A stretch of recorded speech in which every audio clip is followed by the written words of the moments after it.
Okay, today's Thursday, September 3rd? Okay. Um, and it's Graphic Design 1. So I'm glad you're all back. I'm happy to see you. Are there any questions anybody has regarding anything? No. How many of you are going away for the 3-day weekend? A few of you. All right, well, that's nice. What's that? Going away to my bed. Oh, yeah, that's it. Sleeping all 3 days, right? Yeah. Okay. So this is what I have planned today. This is what I'd like to do. Because so many of you, all right, nobody has any questions about anything? I don't know when you want me to ask my question. Not yet. I'll key you in, but don't let me forget. Yeah, Paul. On the test, there was a question about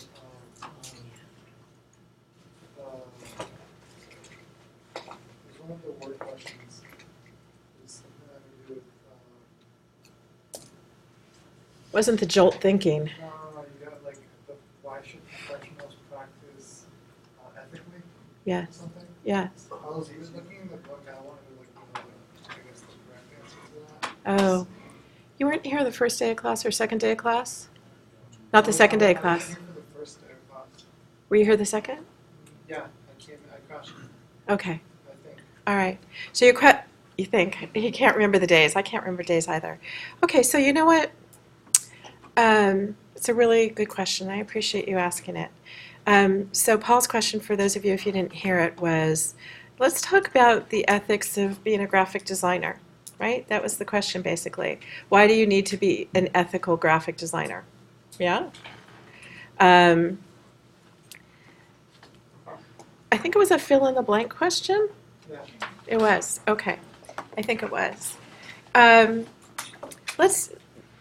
going to stay here so we can record this, but let's just have a conversation about why you think you should be an ethical graphic designer. Okay? So, Brian, you with me? Okay, so I'm going to ask you. Let's start with you. Give me your opinion why one would be, why one has an ethical responsibility, and let's not even frame it as a career for graphic design. Let's just frame it as, why does one need to be an ethical person? What's your opinion, Brian? It's your opinion.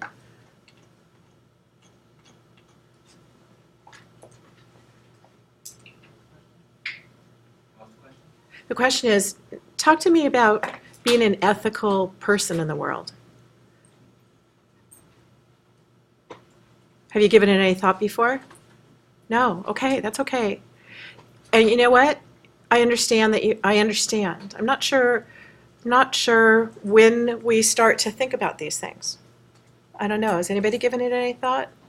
John, what's your thought? What I thought on it was that because graphic design is like the way that information is transmitted, graphic designers have a huge power to shape the way people think and the information they see and they don't see by what they put into their work. Some places more than others, but because of that, Walk up here. Keep going. Don't stop talking. Because of that, we kind of have a responsibility to make sure that the things that we are putting into things, I don't know, just to give an example, like body image, photoshopping people's bodies and things like that. One ethical thing is presenting human beings the way they actually look so that we're not making people have poor self-image. Just little things like that. We have a responsibility to keep ethics in what we're doing. That was beautifully articulated. That's why I wanted you to walk up here and discuss it. So the core of it was, as a graphic artist, we communicate exponentially. It's like that feather pillow story, right? Or it's like the dandelion image. You blow and those seeds take root in places, right? And I don't want to keep talking. Anybody else got thoughts about it? Personal thoughts about it? Yeah, Brendan, were you thinking of anything? I guess like you probably don't want to promote a company if they haven't got a good CSR, like corporate You- social responsibility. You don't want to promote a company that Doesn't have a good social responsibility. doesn't take social responsibility seriously. Right. Right. You know, that's excellent. But, you know, here's the question for you, Brendan. Yeah. Okay? Come walk up here. Let's have a conversation about this. So my question, and all of you think of how you're going to answer this, because I'm curious. It's personal. And the only reason you're walking up here is so we can get this little thing recorded. And if you guys don't want to be recorded on our videos, John has a disclaimer that says he can redact, which means he could bleep out anything you want. Now, he's probably had to bleep me a few times. So, but so here's my question to you. Yeah. So, do you want to be a graphic artist? Is that you think maybe where you might head professionally? Yeah. Okay. So, you're a freelancer. I'm creating an image for you, right? You Okay. guys are freelancers, right? Nobody's paying your rent for you. And you get a connection. Oh, let me think about these things. I've had these questions myself. I gotta be careful with this here. So here's a good one. All right, here's a controversial one for this class. I'm really opening a can of worms. So you get so somebody asks you, and this is and any answer is okay. Okay, it's all. And you could stir the pot however you wish to stir the pot. But somebody hires you and says, "Hey, you know, I just opened a pot store. I have my licensing. I can sell pot. It's legal. It's all legal. I need to market it. I need business cards. I need signage for the outside of my store. I need you to look into media and so forth." Is that a client you would be happy to have? Do you mean pots or like pots? As in smoking weed? Oh. Well, I guess it's That's not. a really good question too. My daughter, I gotta tell you a funny little text my daughter sent me. She sends me a text. She's traveling with her husband in Seattle, and they're walking. You gotta understand, my daughter and I were coffee addicts. We are coffee addicts, and she texts me and she's like, "Oh, we find on our phone that we found the top pot store," and she says, "I'm just praying. It's got exactly what it is I really want," which wasn't weed, it was coffee, because she's more addicted to that. And anyway, I just thought that was funny. So you have the top pot store comes, but they're selling weed. Would that be a client that you would think twice about representing? I don't know. It doesn't really go against my personal beliefs, so probably yes. So yes, right, okay. And then with that top pot store selling weed, you're marketing them. So now let's talk about the kind of thing, so you're talking about social responsibility in your answer, right? Yeah. So as they say to you, where should we market? Where should we market ourselves? Now I'll have other people help you with this. What places might you consider marketing the top pot store? Instagram. Okay.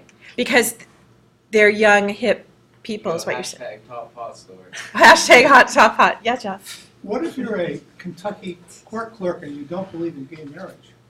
Okay. If you're Kentucky, but we're not doing graphic design.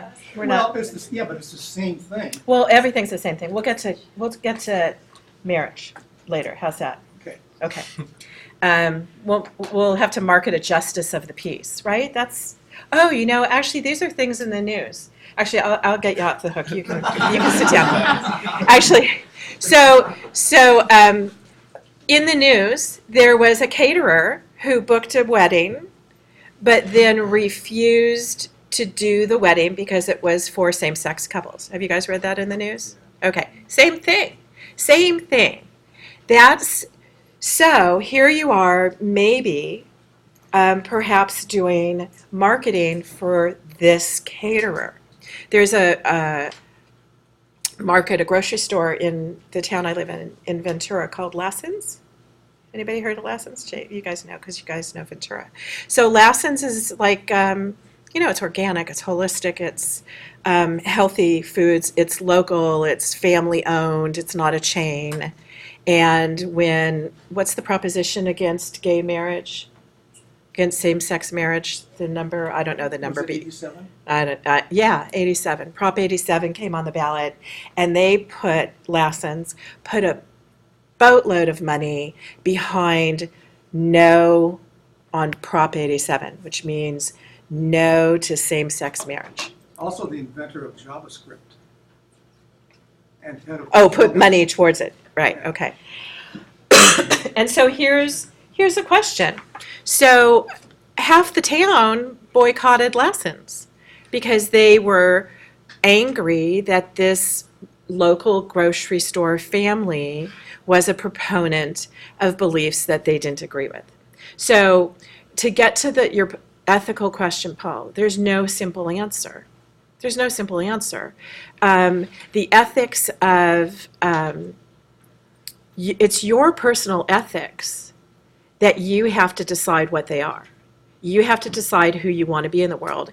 If Shell Oil Company came to me and said to me, I want to make you, I want to give your agency, your in-house agency, all of our work. I mean, that would secure my financial future, I think, maybe, right? And gosh, I drive a car. I'm using gasoline every single day. I mean, so I can't look down my nose upon that. But then I have to decide as Shell Oil's graphic designer how I wish to market the company. Will I create materials that are dishonest? If a company says we have this much percentage that we give back to the community and you know that they don't, you have an ethical issue with somebody who pays you money, right? So is there a correct answer? It's a personal answer. It really is a personal answer. Actually, in your book, I think there was like one paragraph addressing it, if I remember right. Am I right? And so what John and I will both really look for more than anything is the fact that you personally have made a thoughtful answer to address that. It's not a small issue. It's a big issue. And people, I think, stop me, I've probably already said this, but people say, who's your clients, Vicki? And I always say, anybody who'll pay me, as long as it's not illegal and not immoral.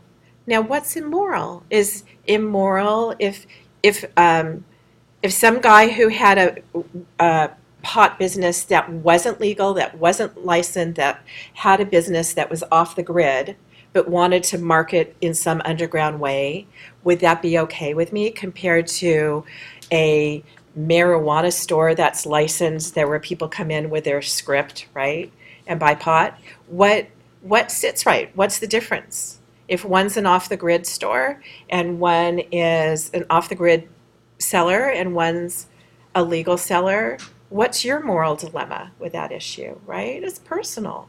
But legal or not, it kind of makes a difference who they're marketing to, what age group they're marketing to, for example.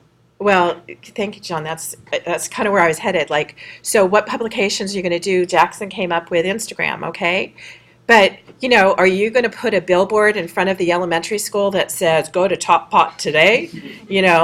After school, do your after school homework, but swing on by, right? It's a social responsibility, really. It really is a social responsibility. Just as an interesting aside, there are no legal pot stores. They are all illegal. They're all illegal? Is that Federally. federally? State Yeah. rights too. Yeah. It's against federal law. Oh, unless you have script and it's medicinal. No, it's illegal. Oh, it's federally illegal. It's a state law. Yeah. Okay, It's just that they're not enforcing the law. there you go. You can see how into this I am, you guys. Yes. I don't know, are we gonna still talk about that? I had another issue with the question. No, we're done with, did it help you with your ethical answer? It's a personal one, and I love talking about ethics endlessly. I actually would love to develop teaching a class on ethics in graphic design. I think I have a very, very strong feeling, again, back to learn who you are before you communicate, learn who you are, learn how to communicate your personal message before you communicate on behalf of others. And Put that little seed in your head. Just think about that. Yeah, you had another question about the book. One of the questions, it was one of the sections where you had like 5 different drop downs to choose from. Yes. And you had to match the right one. Yes, 2 of them were promotional design and advertising. And yes. that's actually the same paragraph in our book and is talked about synonymously, but they were 2 separate things. And we're able Did to you get do it that. wrong? I got it wrong the first time, but we get 2 attempts, so I just went back and flipped them. But So you're, technically, it wasn't really wrong according to our reading. it's interesting. I know exactly the one you're talking about. I looked at that and I thought, holy cow, who's going to take a fine tooth to that one? To be honest, that's really what I did look at. And I thought, and I think there were 4 right answers out of 5. So if you haven't taken the quiz, there you go. Yeah, I don't remember off the top of my head, but I do think, and I understand. One was promotional and one was Advertising, advertising. And I don't remember the question specifically, but yeah. I'll have to go back and look at it. It's now recorded, so I'll go back and check and tweak it. But you guys it's flagged now for you, so just look carefully. You'll be fine. I appreciate you bringing it up. I'll look at it. Anything else? Okay. So let me tell you how I want to handle the day, and not yet. And how I want to handle the day is this. I forgot to show you one thing that's mentioned in that analyzing an ad assignment that I thought I would show you, which has to do with opacity. Then Kelly brought up a really good question at the start of class, which was, in looking for your Google Drive to grab images, right, that inspire you, Kelly asked about public domain sites. She was confused by public domain sites and confused by sites like Behance, where you can follow artists. And I want to make this distinction for all of you to understand really early on in the semester, because I don't see a lecture specifically addressing this yet in our in the coursework. Maybe I'm jumping the gun, but I want to differentiate for you where to get images, because starting, if you look at, there's an assignment for a game design, a digital design, a video design app. Did you guys see that? No? Okay. And for a lot of you, how many people think that you could illustrate your way through some design work? Raise your hand. Go real high. How many think you could use photographs of your own that could be added to photograph your way through what you want? Okay. How many of you feel like you could take somebody else's photographs and manipulate them to get where you want? Okay. So I want to have this lecture early on so you feel like you understand the tools at hand. And like I said, this isn't a software teaching class. It's a graphic design principles class. But I want to give you some tools for so you're confident.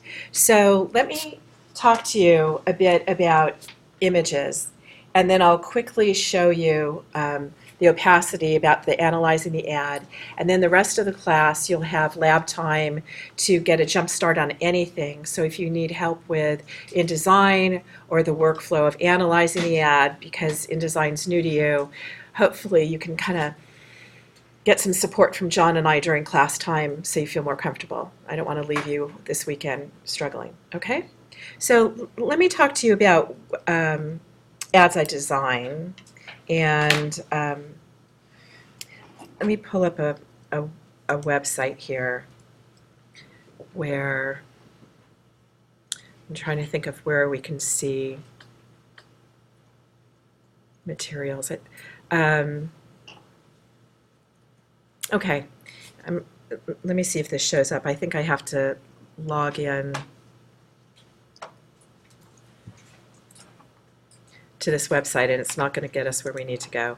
This is a client I actually don't do much work for because they ended up hiring somebody in-house. I used to do tons of work for it. And let's see what this turns out to be. So here's an example. So this is a company, they sell veterinary equipment, medical veterinary equipment, like ultrasound machines, radiographic machines, which is X-ray, and so forth. And they do it for a broad industry.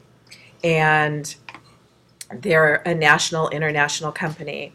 And all these images you're looking at, I don't think this one's going to download. They're going to ask me for my email first. Yeah. But this right here is a 2-page spread, 11 by 17, folds to 8.5 by 11 brochure. This here was a photo shoot where we photoshopped, the software onto the laptop. Okay, and I mean it's not very exciting, but the point is where this was a specific photo shoot at somebody's ranch, and this here is a stock photo. So I want to talk about stock photography, I want to talk about rights usage, and I want to talk about public domain, and then I want to talk about how that relates to what Kelly's question was, which is who can we follow and where do we get these graphics? So let me start by when I got this, when I was given this work by this client, they said, okay, we have a new product. It's called the Sprint Air, which obviously implies fast and light, right? I mean, just the words. And so we needed to, and it's designed for the equine community, which means horses. And so what I did was, the first thing I did to get inspiration for the front of this brochure down here is you have to start to do research in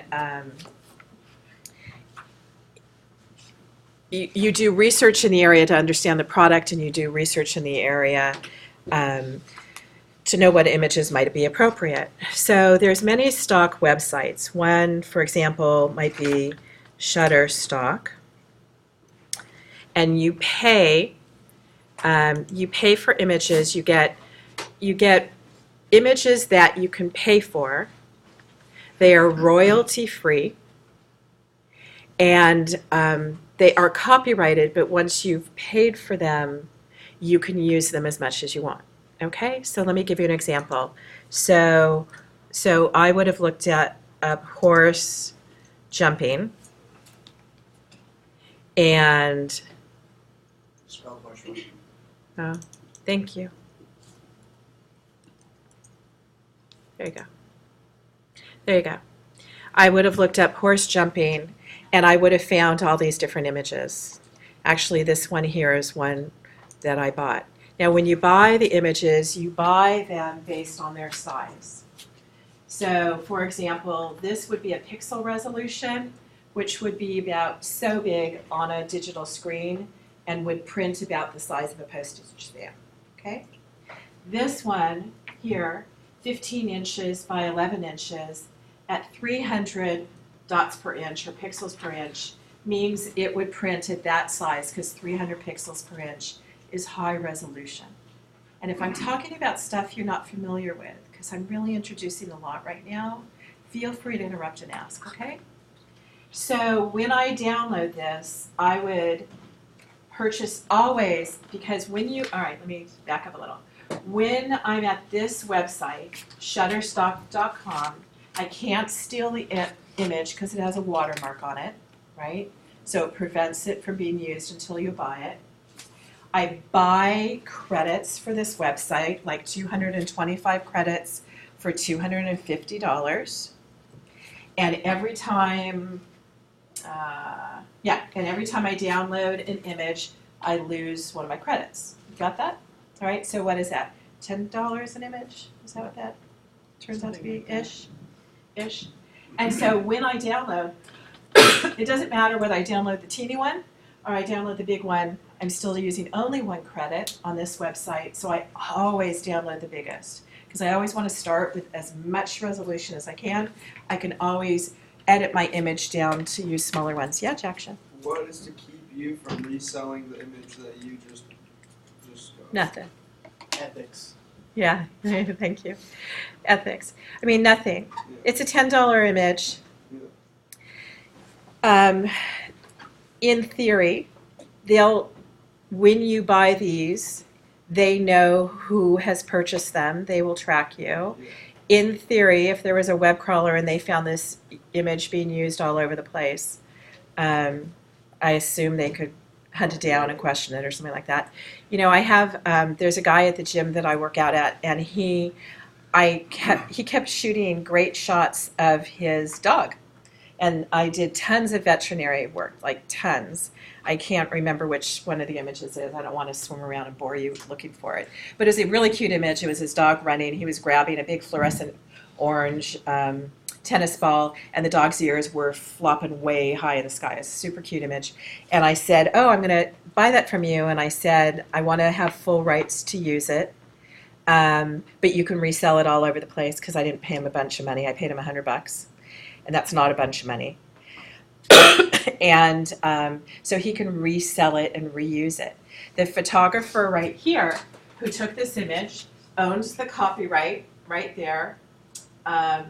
And they get a royalty, they get a kickback every time that image is sold. On Shutterstock, it's not very much money, but it can be sold endlessly, right? Just quick, why did you purchase that photo from? Why did I buy it from Shutterstock? No, from the guy taking the photo of the dog. It was a fabulous photo, and nobody else had it. You know, the thing about buying stock photos, so you led right into my question. The thing about buying stock photos is anybody can buy them endlessly. So if you're the Little Ranch in Santa Barbara and you buy a stock photo and your advertising is really very local, no big deal. If you're the Kentucky Derby, which is what? Everybody's heard of the Kentucky Derby, yeah? Okay, so it's kind of international, right? It's very big in scope. You might not wish to buy a stock photo because you don't want your image based on something that some local guy can buy for $10. You want your image to be commensurate with the prestige of your company, right? Yeah, John, you were going to. Someone asked me to look at his website, and I took his feature image, put it on TinEye. 110 other websites are using his feature image on his website. Right. So the reason why I purchased it from that guy is, one, I wanted the opportunity to give him money. He's my friend. Here, let me give you $100. I'll buy your photo from you. Yeah, I got some nice photos. Well, I kid you guys not. You guys are kidding me. There is actually a student who had photography like I had never seen before, and a client of mine showed me a photograph they had, and it was the ugliest thing in the world. It was a wave. It was just a wave. It was right in the curl of the wave. What's it called? The eye of the wave? What's it called? Yeah. Yeah, it's the inside part of the wave. And I had seen his photos. They were amazing and breathtaking, and he's a photographer, and I knew they were really high resolution. And I needed to make a display that was 10 feet wide by like 8 feet high. Wow.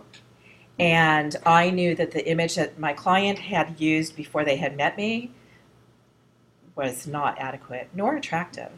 So I grabbed all of this guy's ocean work, and I showed my client, and I said, is there anything there you'd like to buy? I'd like to use this. And then I dummied it up, his photo and the photo I would want him to use, put them side by side and showed him, and he's like, oh yeah, let's go with that one, because it was so much better.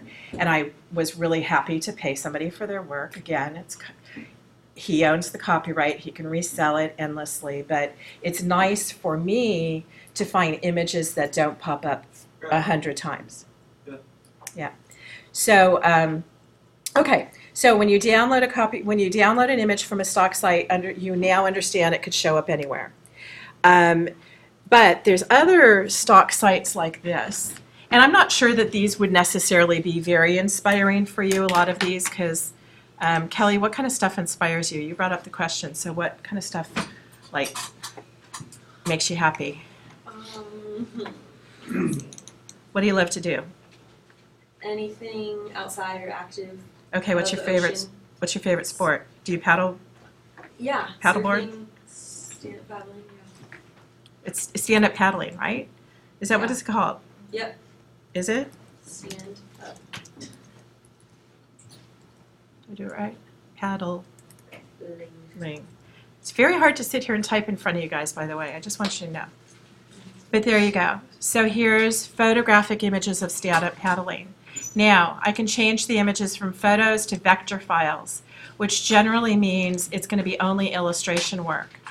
Why would I want a vector image? I'd want a vector image, which is Adobe Illustrator, because I can scale it exponentially. Vector images, so follow this here. Who's new to Illustrator? Okay. So vector images are designed like this. If I were to draw a surfboard as a vector image, I would have a point here with a little handle to make a curve. I'd have a point here. Here's my little handle. So a vector image just goes from point to point to point to point, and this would probably be just 4 points to make my curves, right? So it'd be a curve handle, curve handle. You don't see the handles. A vector image is designed by XY coordinates. Remember geometry? XY coordinates, you guys remember that? Yeah. So a vector image is made up of something called Bezier curves.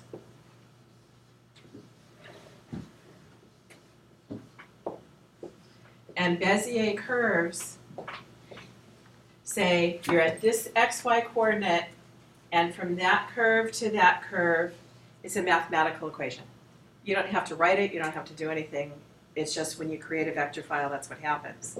The advantage of that is when you design a logo, which you will design in this class, you design a logo, it is always most effective to design a logo in Illustrator as a vector file. And the reason for that is you can make your logo that small to go on a business card, and you can make your logo into a mural on the side of the office building that you've purchased. You get the idea? All right. So that's a vector file. So all of these are vector files. And if I show you what a vector file looks like, let me see if I can open one up for you. So anyway, so you can search these stock sites with illustrations or photographs or go any direction you wish to go. And again, let's say, whoops, I thought I went back to.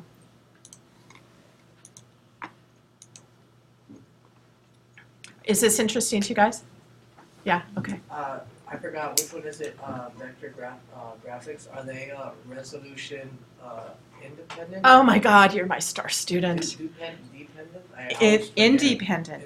And what that means, what Jay's really saying, I can't believe you remember it, it's fantastic. Resolution means, independent means, you're not limited by the device that outputs it for the resolution, and it's independent of anything. It can go to any resolution you require it to be. It's like an algorithm or whatever? It's, yeah, that's exactly right. It's an algorithm. I sound like a math teacher today. I don't know these big words. But yes, you're right. So, you know what? Let me sign in for you guys. You can see what I've been purchasing. Hopefully it's showable, right? Yeah, John? The index has a list of sources of these stock images, more than you could ever imagine. Yeah, John's, I don't know if it's an Tens of email. thousands of them. Oh, Under- here we go. Under stock photography. Okay, this is what I bought yesterday. Download history. So this is my account. I made a light box, you guys. So when you find an image, let me go back to my light box. When you find images, you can create a folder and you can store it on a light box. So I have a client who's called iEco, and they do products for people who have dry eye, which is apparently a medical condition. And so I was searching all of these images and put them into my light box. I purchased, for example, that image. And when I purchased it, I downloaded the largest one, and we used it for package design, and we've used it on a brochure, and we used it on a trade show booth, right? So once you buy a stock image, you get a lot of wow for it. So let me just launch Illustrator. It's fussy.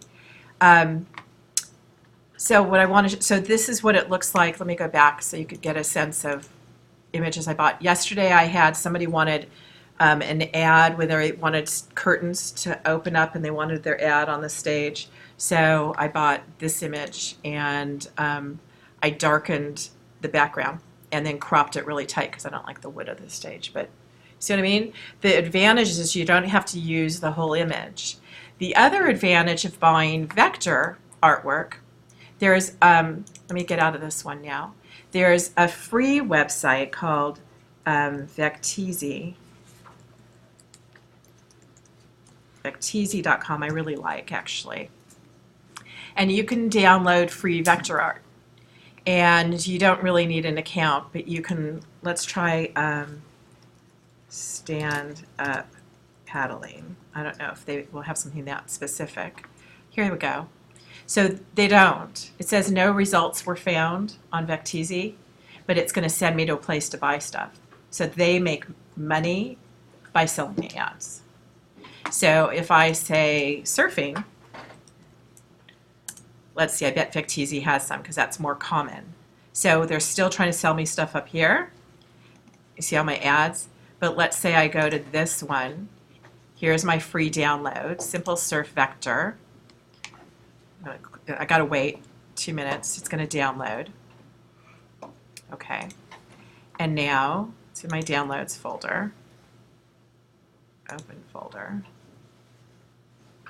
Date modified. Here we go. It comes zipped up. Is this helpful? You guys doing good with this? All right. Comes zipped up means it's compressed it inside a folder for download. If I double click on it, we'll see how they provided it to me.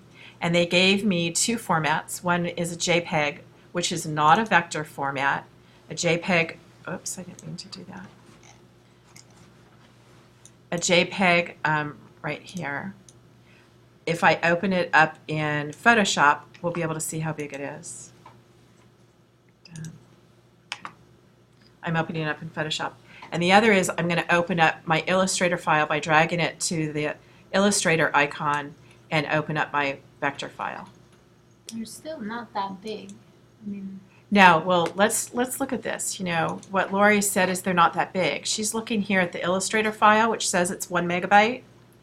It's absolutely not that big. The other advantage of having a vector file is because it enlarges based on a mathematical equation, it doesn't need to be big. It's information, it's not resolution. Let's look at this. Man, you guys are getting a big crash course. Hang with me, okay? All right, this is very extemporaneous, but it's a foundation lecture for you for creating good graphics in this class, okay? All right, so here we are. Here's our Illustrator file that we downloaded. And I don't like that checkerboard because it's crazy. So I'm gonna change my view and hide transparency grid. Phew, I feel better already, right? Don't you? Okay, the other thing is Illustrator, you notice if you're not familiar with it, functions with a toolbox like InDesign does. All these softwares in Adobe have their toolboxes. And here's our zoom tool, right? Now, here's our surf image. And if we view this, if we go to view outline, that's how the image is made. It's not little pixels of information. It's not color. Let's view it as a Photoshop file. So here's the same image as a JPEG. You get that? All right. There's no other way to view it.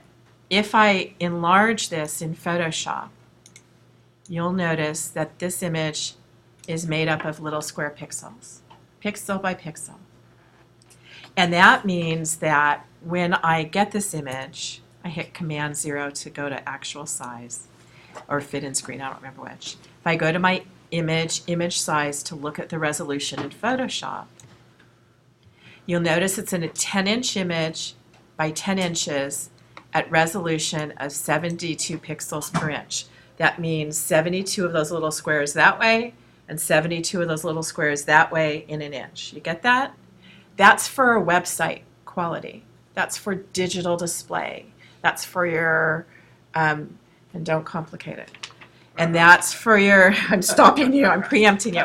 And that's for your digital devices. That's 72 pixels per inch. If I take the information of this 1.5 megabyte file and I make it quality enough for printing.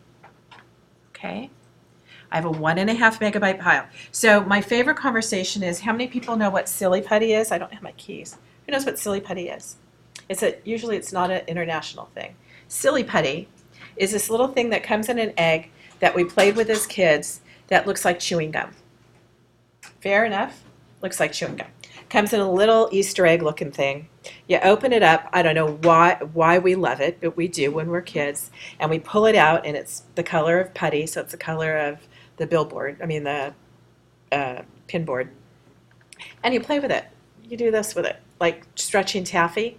Everybody can relate to that, yes? Everybody gets what I'm doing? All right. And then you take your Silly Putty and you roll it in a ball and you smash it down and you get a newspaper and you smash the Silly Putty on the newspaper, on the comics when I was a kid, and you peel it off, and lo and behold, on this little piece of gum, the Silly Putty, there was the image of the comics. Everybody gets me? Everybody relates to that? All right. If you want, I have Silly Putty I can bring next week, but somebody has to remind me. So here's the image of the comics on my Silly Putty. Now, if I take my Silly Putty and I stretch it carefully that I don't tear it, what happens to the image? Stretches it out. It stretches and it Distorts. distorts if I don't stretch perfectly. Do I get a higher quality image by making it bigger? No. I only have that same image, and now I'm just kind of losing the sharpness of the image as I stretch it. That's the same concept if I took my 10-inch image and I said I need to make it 300 pixels per inch for printing. It would be me taking the image and stretching it, and it wouldn't get better. It would just be blurrier and blurrier, right? You understand that? If I want to make this 10-inch image good for printing, I can change my resolution to 300 by keeping my 1.48 megabytes of information. But what happens to the size of my image, Kelly? Shrinks. It shrinks, right. It's just 2.4 inches, which means it's about that big, not 10 inches big. Y'all follow me? All right. So this is a crash lecture for you guys on resolution. So here, I can't print this ever. I can't print it ever larger than 2.4 inches square to have it look good. However, I'm going to get out of Photoshop. As an Illustrator file, because I can multiply this exponentially, because it's a vector file, I can blow this up to fill a billboard, and I won't lose any quality. That's the difference between a vector graphic and a photo. So when you grab a photo, grab the highest resolution. If you want to do original work of your own, capture your images at the highest resolution. Like your iPhone will get you maybe a 4-inch by 6-inch good print, a high quality iPhone image maybe. But if you want something larger like those billboards I'm talking about, you need more resolution. Yeah, Paul, your hand went up. Answered my question. What was the question? Well, you answered it. I was going to ask, is there any other way you could basically just get like not a vector, but like a graphic image or a photograph or anything like that, and blow it up either like in Photoshop and not distort the resolution, Right. or like still have it clear but make it bigger. You have to start with the resolution to get the resolution. You have to start with it. So that's why I always capture the biggest. Yeah, Jackson. Well, I don't know if you've seen them around here, but like up in San Francisco, there's billboards that say "shot on iPhone 6." Yes, I have seen them. They're I guess beautiful. how do they? Well, okay, that's a really, you know what, it's a beautiful question you asked. That's a really excellent question. Do they like take a bunch of different like pieces of the photo? Oh, you're so smart. Such a good way to think about it. It's very smart. Well, I will tell you. So the image that I did for that trade show that had to be 10 feet wide, nobody's shooting photographs 10 feet wide. Nobody. So the one that says shot on an iPhone 6, they definitely had to interpolate and enhance the image. Let me show you what interpolation looks like, okay? And actually, if you look closely on those billboard ads, it says on the top, literally like what you said. This It- image has been digitally. Oh, enhanced or Yeah. retouched or something. Yeah, you know, it's a fabulous question. Let's just open a real photo. Let's see what we got hanging out here. Something I must have downloaded, right? I downloaded something good. So this image is, this is our magazine ad. And the magazine ad is 1/4 of a megabyte of an image, so 1/4 of a megabyte. And if we zoom in on this image, you'll see really what happens. Yeah? Okay. So let me zoom back out. And let's look at the image size. And so the image size is basically here. It's 300 pixels. And it's a 4-inch by 5-inch image. That's pretty good. Because when I searched these, I think I searched higher resolution. So if you wish to interpolate an image, which means, to be clear, it means silly putty, stretching, okay, I can click on resample. I can change this image to be 10 inches wide because my chain link is selected, which keeps my proportions the same. My 10 inches, the height becomes almost 13 inches, right? And now my image is not going to look any different on the monitor. It's not. Remember I said this was 1/4 of a megabyte image of information? If we look at the size, when I interpolated it, image size, I went up to a 33 megabyte image. I added information. When you interpolate something, what it does is it says, you can start to see, here, this is a good example. I don't know if you can see it where you sit. There. You've probably seen images that are reproduced that have a weird white, black, chunky halo around them. Have you guys seen that before? Yep. Yeah. Or you see something that has a jaggy edge around it before printed. You ever seen that? That's a low resolution image being printed. And so what happens is when you interpolate an image, it'll look at this area here and you'll say, oh look, it's whitish. And when we enlarge it, we're just going to take that whitish area and we're just going to expand it and guesstimate what would be there.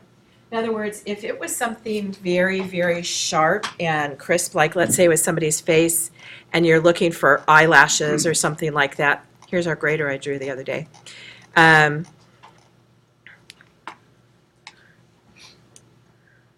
There. So if you're looking for the creases in a finger or wrinkles on a face or something like that, they're just going to get fuzzy looking. They're going to blur, and what happens is the software just guesstimates what the image is going to look like. That's called interpolation. And so Jackson, to answer you, or Paul to answer you, what that means basically is for the iPhone ad, which looks beautiful, is they interpolated the image and then somebody went in and enhanced it. Okay? It's also far away, right?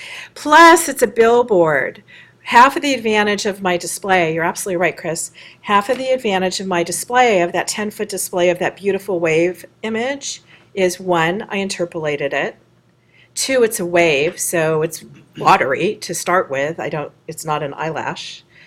And then the other part was, because it's a display, it's airbrushed. And airbrush is very forgiving for details and edges. And because it's a display, you see it from far away. So it's not as much of an issue. So when you resample it, it's still gonna distort it a little bit? Yeah, it does. When you resample it, you're faking it out. I call it faking out. That is not a technical term. That's a Vicky term. Is that different from just getting the image and stretching it out? Like what?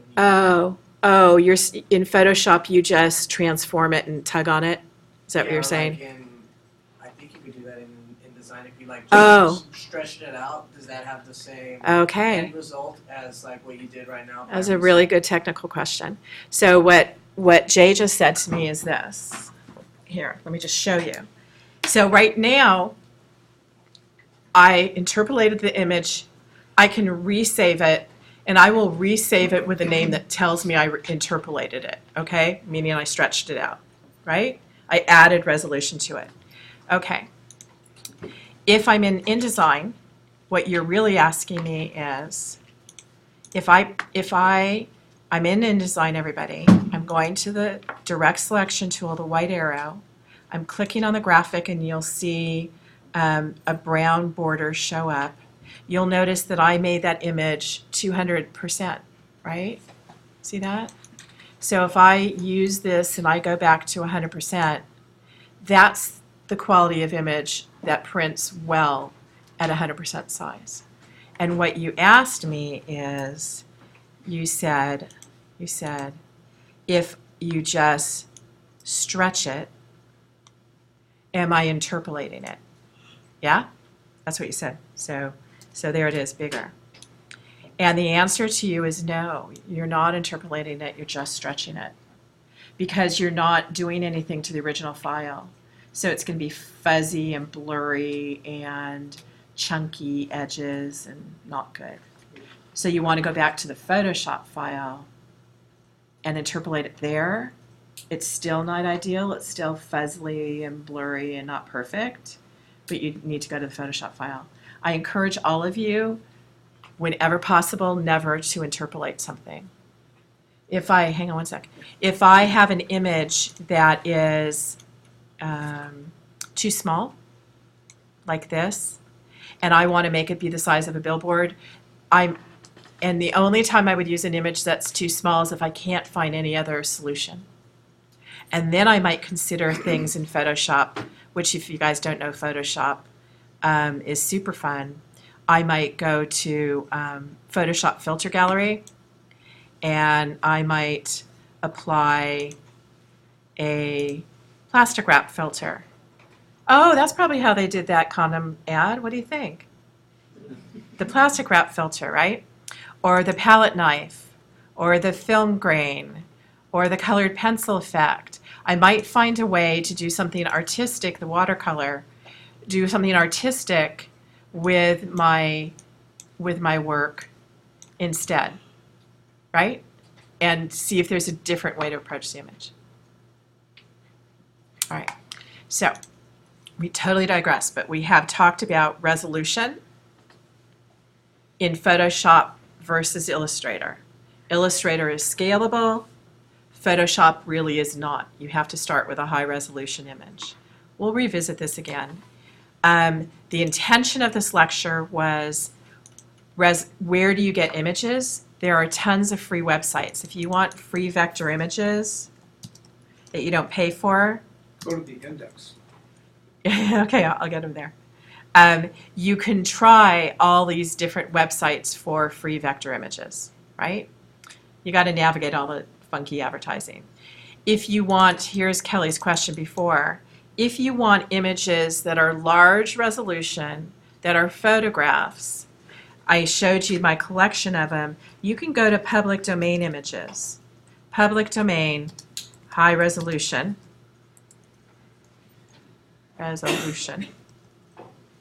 images. And what that means is your tax dollars at work have paid for these images, and that's why they're available on the internet to download. So here's, let's try this one, vintage and modern free public domain images. I've never seen this one before, so let's go here. So, oh no, this is, I think, where I got my good stuff. So let's look at modern images. Here's a modern image. It's public domain, means it's free, means there's no copyright to it, and you can download it. So if you design a mobile video game and you want to put it in your portfolio and you need an iPhone photo that you put your game on, right, in Photoshop, you follow what I'm saying. You take this little window display, take the artwork from your photo game and you Photoshop it on there. Now you've got a photo shoot of your game in action. Yeah, you get that? You get what I'm saying? And how I would download this image, this is a nice image. How I would download this image is download public domain images, iPhone, gray. We don't want free stock photos. Create a free account. I'm pretty sure. Try opening There. it in the new window. I just clicked on it. Here we go. So, public domain, download. There we go. And let's see how big it is. I have no idea how big it's going to be until I download it. Here we go. And I'm going to hold my control key, click on my mouse, go to save image as. Let's put it on the desktop. And let's make a new folder of images so we have things to play with during our semester. And save it. And save it. And we're done. And I'm going to go to Photoshop and I'm going to open it. Command O for open. I'm sorry I'm doing this too fast for you guys. And I'm going to open the image, which says it's 6 megabytes when it's compressed as a JPEG image, which is probably what you get maybe with your iPhone when you snap a shot. Maybe, I'm not sure. But when you get a JPEG image, it compresses it. And it saves it in what's called RGB color, which is video display color. And I'm going to open the image. And now we can look and see, look at this, image is saved as RGB, red, green, blue, means for video display, not printing. You're going to go to the image size to find out how big it is, and that 6 megabyte image, when it's open, not compressed, everybody understands compression. Anybody not understand compression? Okay. All your iPhone photos and all your stuff that goes to Facebook, it's all compressed. It's all a JPEG and it's all RGB. Some of it's TIFF. Going to Facebook? And No, your phone? From the phone. Really? Yeah, I've had phones that save the TIFF. Oh, okay. But anyway, notice it went from 6 megabytes to 50 megabytes, 51 megabytes. Not compressed. That's huge. Notice it says 72 inches by 48 inches. So that's 6 feet by 4 feet in low resolution. You all following me? Anybody want me to slow this one down? Okay. If I don't resample it, I keep my 50 megabytes of information and I change it to 300 for printing. My, what did I say? My 6 feet by 4 feet, was that what I said? Thank you. My 6 feet by 4 foot image, when I made sure I had resolution enough for printing, went to an 11-inch image by a 17-inch image. That is the size of that sign that says SBCC pipeline password. That's the maximum you probably print in that printer. It's pretty awesome for a free photo. Yeah? And you could use it, I could use it, and somebody in Florence, Italy can use it. It's available internationally for anybody, no matter what. So that's the gamble of a public domain image, using something anybody can have. But it's free, right? Super cool. You can edit that, right? Like you can, if you have an app you've designed, you can, within the rights of it being free, you can put your own app on that. Yeah. On there and change the color of the phone if you want or something. So what John just said is you can edit it, yeah. And I was going to start to get in and demo that. But we'll do it when we do the mobile phone. You guys will remind me that we have this phone that we've now saved, and I'll show you ways to showcase your work, okay? But I don't want to digress too much.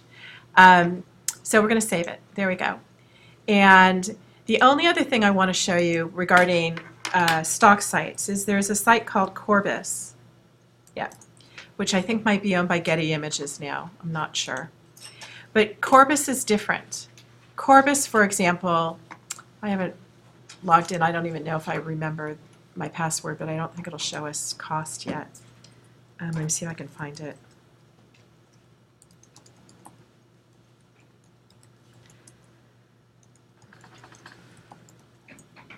No.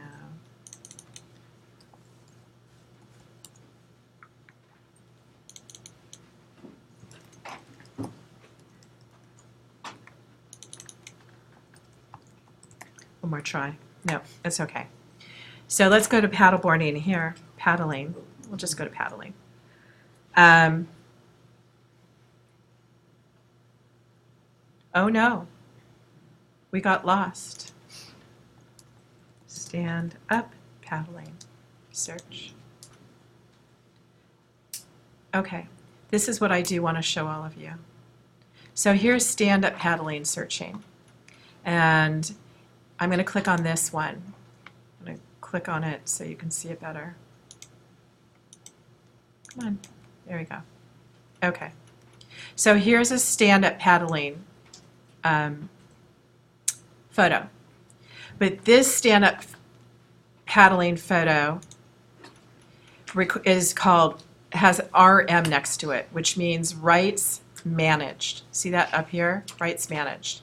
That means the photographer owns it. It means we pay based on the use of the image. And this is a big key to understand. So remember when I said if I buy that horse image and I buy it for our little ranch here in Santa Barbara compared to the Kentucky Derby, how the same people are using the same image without any controls? A rights managed image controls the image. So if we buy this image, we tell them what we're going to do with it. So if we want to run the image in a print magazine, a display and a TV ad, and product packaging, whether it's online or it's printed, we're going to pay $1,500 for the image compared to $10. You get the idea? But what happens is then you say, let's say I just want to run it in a brochure, and I want to run it in a print ad, and I'm running it as a quarter page, it says. It asks when I start it and when I stop my magazine ad. And it asks that because it removes it from use anywhere else on the planet. You're buying the use of it during that period of time and it won't show up anywhere else. You get that? That's rights managed. And that's why you pay so much money for it. So that's the distinction. Okay, so we've talked about stock sites. We've talked about where to get images. We've looked at free places just by Googling the heck out of stuff. And then what we're going to talk about, one more thing Kelly's question is she didn't know, she was confused because I showed, I'm assuming you're confused, because I showed the public domain photos. You don't need to have public domain images for your Google Drive for this assignment, for creating a design archive. Your images can come from anywhere on the planet. I don't care. One of the places that Kelly started looking was a website called Behance. Behance is a fantastic website where people post their work, and actually agencies troll it. People troll it for talent all the time, and you might decide that you like, this illustrator, and you start to look at their portfolio, and that's how many people are looking at it, 3,500. That's how many people commented on it with a thumbs up, or here's 34 comments and here's a like. And there's different followers, perhaps, for this one illustrator. And that's where they're posting their work. And it would all be original work you would post here. You wouldn't want to post stuff that's not original. Okay? So you can follow any artist you want. Okay? So did I answer all your questions? And way too much, right? I know. It was good stuff. It was good stuff, okay. So, yeah. I was gonna add, like, if you want to take big resolution photos, that you should shoot in RAW because it collects more information. Yeah, did everybody hear Lori? If you guys have a sophisticated camera, I don't think you can take photos in RAW on a phone, can you? No. No, okay. If you have a sophisticated camera and you capture your images in what's called RAW, it doesn't compress anything, and you're maintaining the integrity of the image without compressing it, which is ideal. But that's for professional photography work. Okay, so find your inspiration. So back to the question of where images come from that you will follow. Find your inspiration wherever you wish to find it. Okay? When you come back to class on Tuesday, we're going to share what you've posted to the forum. Because this class was set up as an online class, we do have forums for you to post, which you get graded on posting to it. So post it to the forum. I'm looking where the forum post is for it. Somewhere. There's a forum post, right? Yeah. Did I just pass it? Is that the forum post? Okay, so here's your forum post. So post it to the forum, you get credit for it. It also allows you, when you come up here to share your stuff, digitally to pull it off the form without having to upload it, okay? All right, so I do want to note that on Tuesday, I want all of you to make sure you've posted your design archives, your start. I also want to make sure you don't miss the assignment deadline for it, which I believe says it's due Monday, maybe. Monday, maybe. Yeah, it's due Monday at 9 a.m. So make sure you've uploaded that link to your assignment link. Let's make sure there's an assignment link for it. Under activities, assignments. No, it's just a forum link for it, no assignment link. But right here you do, you don't need to upload this, but I want all of you to upload, I think I made a forum link for the Design Principles book. No, I didn't, because I want you to bring a physical page in, okay? So bring at least the first 2, and if you get to maybe the first 3 or something, bring your pages in so we see your progress in that Design Principles book you're all making, okay? On Tuesday, and we'll share them. We'll share them. Okay. Any questions about what we talked about, resolution, images, image inspiration? Okay. Then the only other thing I want to do before I give you lab time is I want to come back to this ad. One of the instructions for it, if we go back to the assignment itself, right here, because I kind of did it the Vicky way, which isn't always the same, is it talks a lot about you changing your opacity somewhere in here. It says, change your opacity. If you're reading this part, it says, select an object, change the opacity icon. Okay, I didn't demo that to you, and I feel bad about it. So what that means is, if we go to our page panel here, and we're looking at this here, if you don't know how to draw, remember we created layers out of things, I think you remember. But if we go to the abstract layer, right here, and I lock my hierarchy and my add layer, I can select, I'm in the black arrow, the selection tool in InDesign.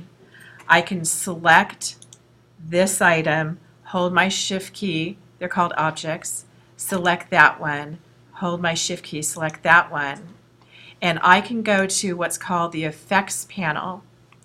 There is no transparency panel, you got to find it in effects in InDesign, or you can go up here to this.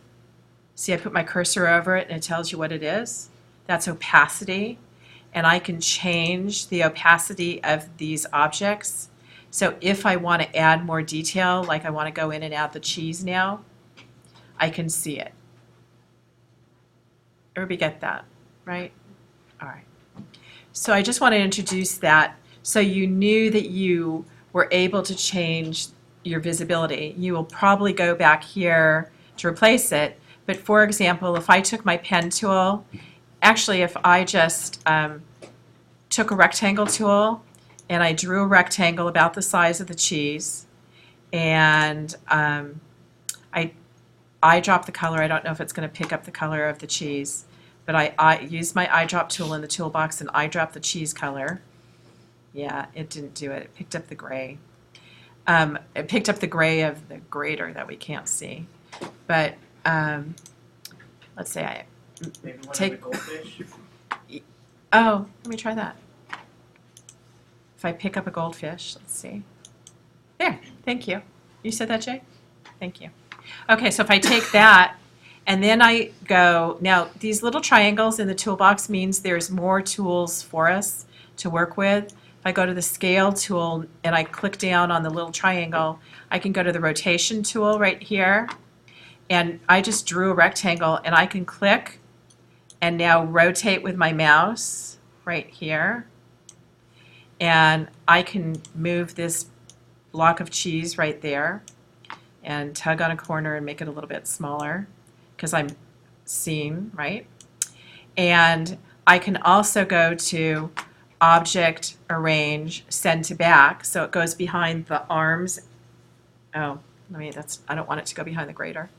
So let me change all my opacities back to Select All, make my opacity for everything 100. And if I want the cheese to go behind the hand, I can click on the hand, I can go to Object, Arrange, Send to Front, Bring to Front, and now it's holding the cheese. And I didn't have to draw the shape of the cheese, I just drew a rectangle and rotated it. So work smart, and again, if I'm holding my Shift key down and I select all those things, including the cheese, I can also go to the Effects panel right here, and notice there's opacity. I can find opacity here. And maybe I decide I want to draw another rectangle for that cheese, that side of the cheese. And again, I can do this. I can take my rectangle here, hold my Option key down and duplicate it. And then I can take my Selection tool right here. I want you to see what I'm going to do. And I can take just that side of my shape. So I'm using my white arrow, my Direct Selection tool, just one side of the rectangle, and I'm distorting it and pulling it down because it's probably going to fit kind of closely there. You following what I'm doing, everybody? All right, and I can change the opacity to that and click off of it and click just on that side to bring it up here. Oops. Actually, it's going to sit behind here. It doesn't even matter. But you see how I'm distorting my edges? Because I've only grabbed one side of it. And you need the white arrow, not the black arrow, to do that. And I can do the same thing here. I can take this rectangle, hold my Option key down to duplicate it, select it like that, grab just this side, and tug it over to there.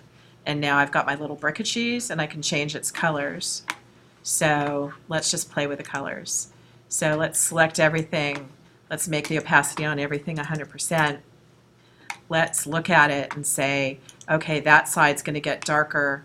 So here's my swatch. I can double click on it. Let me bring it down here.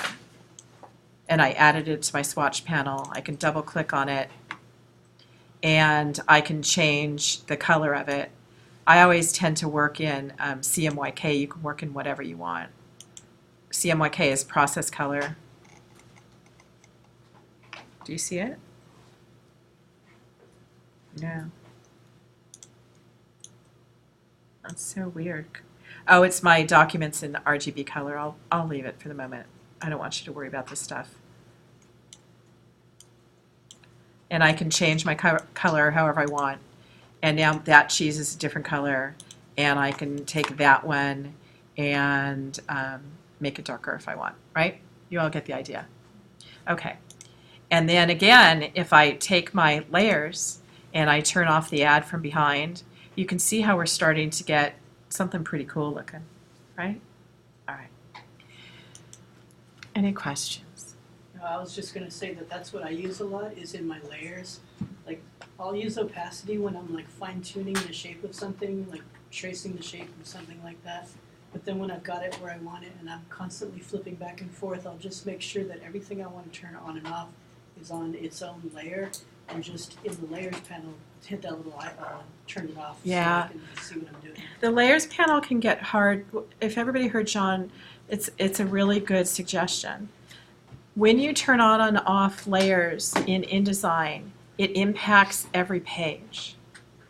You can't turn on and off a layer on one page, turn off a layer on another page, let that layer be on.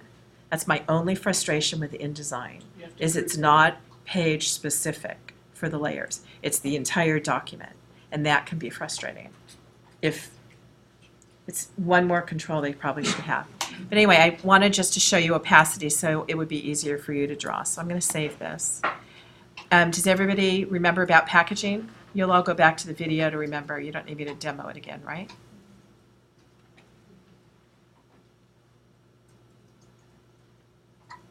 Okay, then I'm going to wrap it up, which gives you an hour to work on stuff and ask questions. Okay, just don't forget when you come on Tuesday. I mean, you're welcome to leave. I like lab time for everybody to stay, but if you've completed what you need to complete, you are welcome to leave. In other words, which is why I'm telling you what is expected of you to bring in on Tuesday, which is your design principles, and be sure you've uploaded to the forum your inspiration stuff. Okay? And then John and I are here 100% to support you. That is our job. We get paid to support you any way we can on the planet. All right? So is there a specific reason